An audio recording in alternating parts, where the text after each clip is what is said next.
Is Eli Roth's Ice Cream Man a delicious frozen treat, or did it melt into a soupy, disappointing consistency? Let's talk a little bit about it.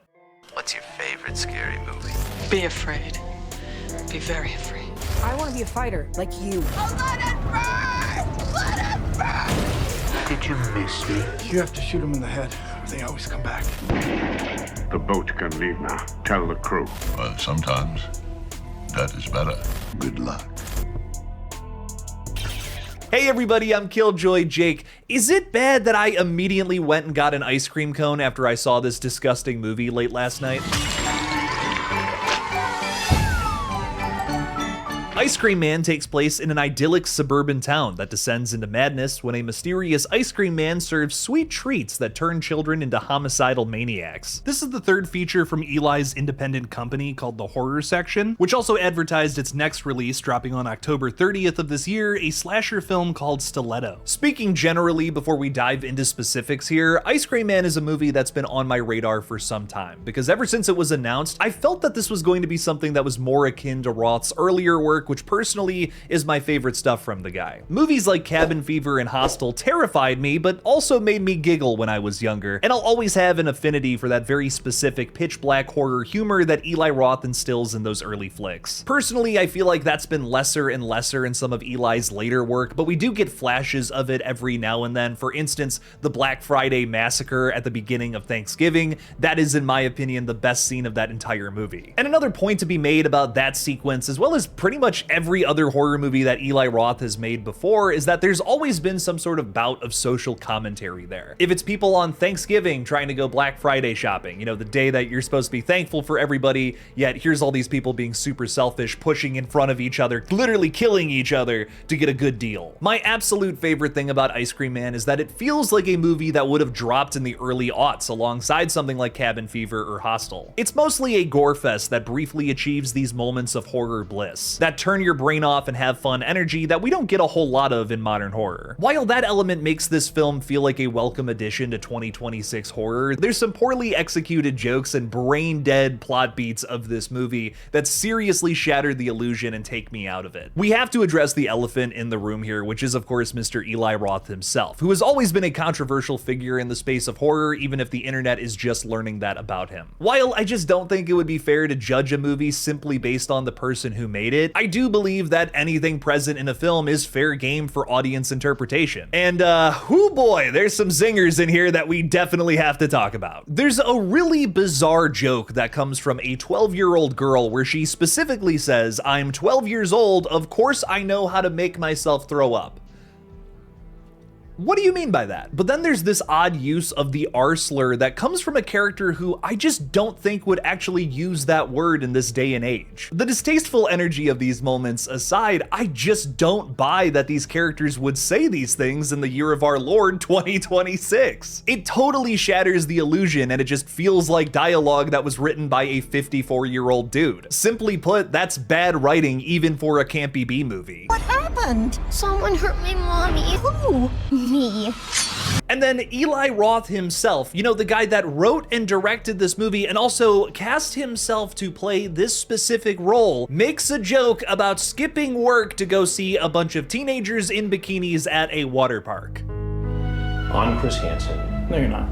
Is it? No, you're not. Yes, I am. Now, I also want to mention that I feel like we live in this day and age where anytime something controversial in a movie happens, some people are just going to sneer their nose up at that. Now, honestly, that is also something that gets underneath my skin. The problem with Ice Cream Man, though, is that these moments are never actually utilized for satire. They're just randomly dropped in there for no apparent reason. If there was a purpose to using these things, like making me dislike a character or to satirize something actually happening in our worlds, then it might work. As it stands, however, I think it just totally works against Ice Cream Man and stomps out any and all fun that I was having. I was laughing with this film for a very long time, but in these moments, I'm laughing at it. And because I just know that even after saying all of this, I'm still going to get some comment from somebody who's just not listening to what I'm saying right now, let's make this crystal clear. I am not easily offended. I am an avid fan of uber disturbing horror films and South Park. If I was easily offended, this would be the worst job in the world for me to have.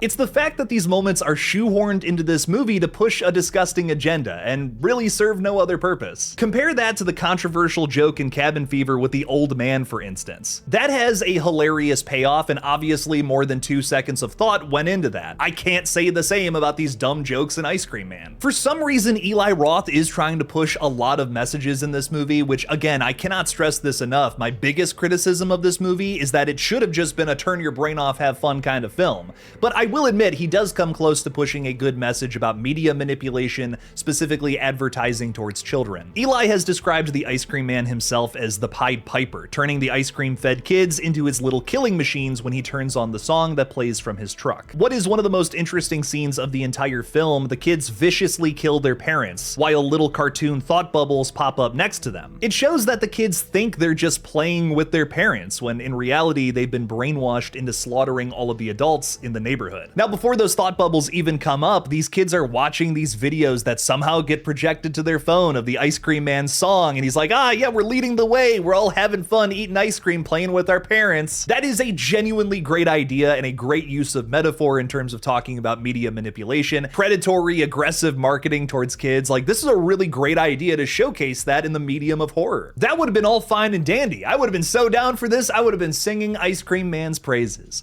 But sadly, I think that this is made by generative AI, which is a major thing that is being advertised towards kids, therefore completely undermining the point you're trying to make. Generative AI is being marketed to literally everybody right now. I can't even do a Google search anymore without the first thing coming up being an AI-generated response. You can't make this righteous point about predatory advertising when you're literally utilizing one of the biggest things that is being shoved down everybody's throats right now to produce it. Possibly the most hypocritical thing I've ever seen on film. There is also a very strange backstory that's offered up for why the Ice Cream Man is doing this, but I don't want to get into that because that would be a major spoiler. I'll let you all interpret that the way that you're gonna interpret it. But the one thing I can forgive this movie for is its pretty dumb plot. A lot of this film is pretty obvious with where it's going, but there's this campy tongue-in-cheek fun about that I actually did kind of like. Listen, I can look past these purposefully dumb story beats of this movie. There's something that happens with Eli Roth's character in the first 30 minutes that's like, why wouldn't he say something? What? That's whatever, that's silly, that's purposeful. But this,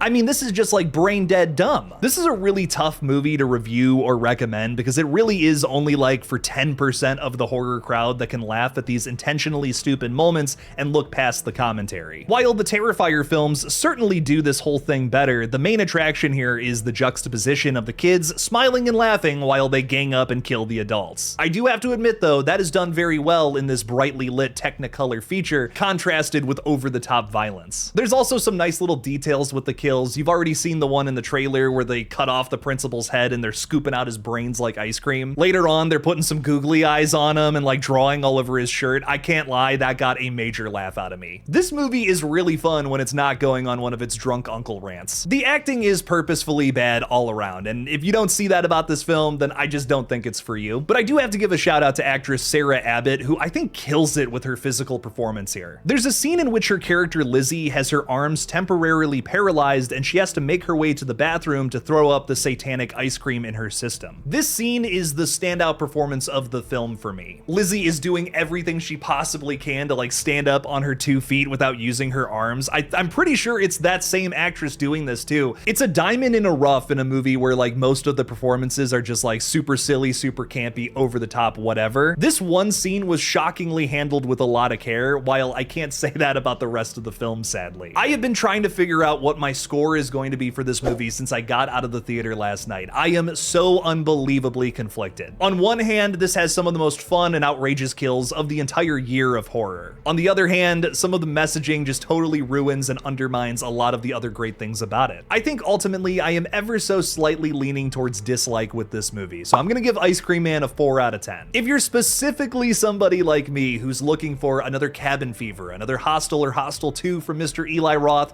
you're gonna get a little bit of that out of this film. But if that very acquired taste doesn't suit you, I'd probably skip this one. This one is like pistachio ice cream. Some people are gonna swear by it, but it's certainly not most folks' first choice. Before we wrap up today's video, please make sure to like it and subscribe to this page for more updates on the most exciting horror projects. You can also listen to horror updates on Spotify while you're on the go. Also, the best way to support this channel is by becoming a patron over on Patreon. Over there, you can find a ton of bonus content like reactions to various horror TV shows and movies. We're currently watching Dexter and Hannibal with multiple episodes going up there a week. No, what? Check it out by clicking on the link in the description below. One final plug and I'll shut the heck up. Please make sure to also check out my film channel, Human Egg Productions, where we're currently posting horror and comedy short films every Friday. If you like slashers especially, check out the gory short I wrote and directed called Chicken Man.